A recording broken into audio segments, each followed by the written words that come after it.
আর পাবো কিনা জানি না।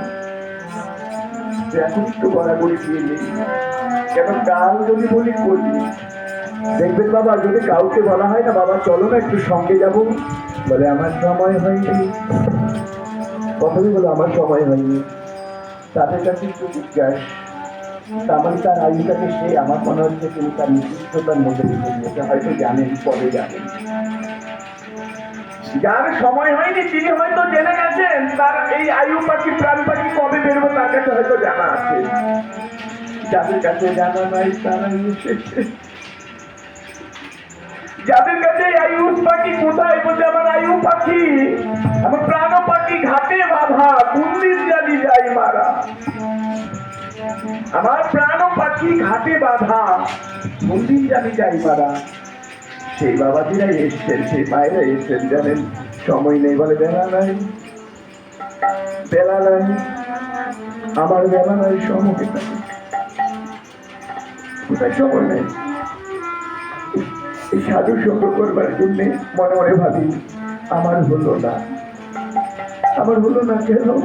পূর্বজন্মে আমার কোনো সুকৃতি ছিল না, পূর্বজন্মে আমার কোনো সুকৃতি ছিল না, তাই আসতে পারছি না।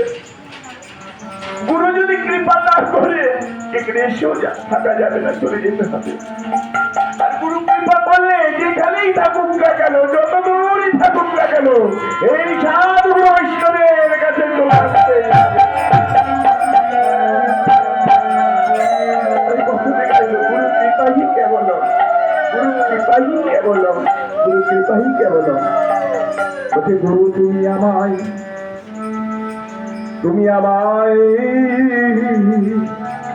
বাবা গাইলেন। বৃন্দা বলছে যুগল ঘটাতেও পারে, ছাড়িয়েও দিতে পারে, গাইলেন। তো আমাদেরও সঙ্গে এখানে করতেও পারে, আবার সঙ্গে থেকে সরিয়ে দিতে পারে। সব আমার বৃন্দা মহারাজের কৃপা।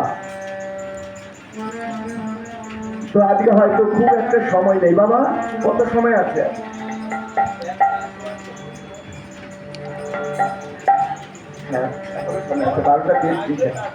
আচ্ছা, রাধে রাধে।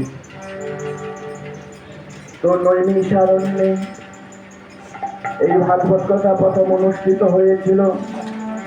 বদ্রিকাশ্রমে সমস্ত সাধু, সমস্ত ঋষি মুনিরা সব দলে দলে যাচ্ছে, দলে দলে যাচ্ছে। ওই ৬০,০০০ মণি একত্রিত হয়ে বসিয়া গোবিন্দের কথা স্মরণ করছিলেন।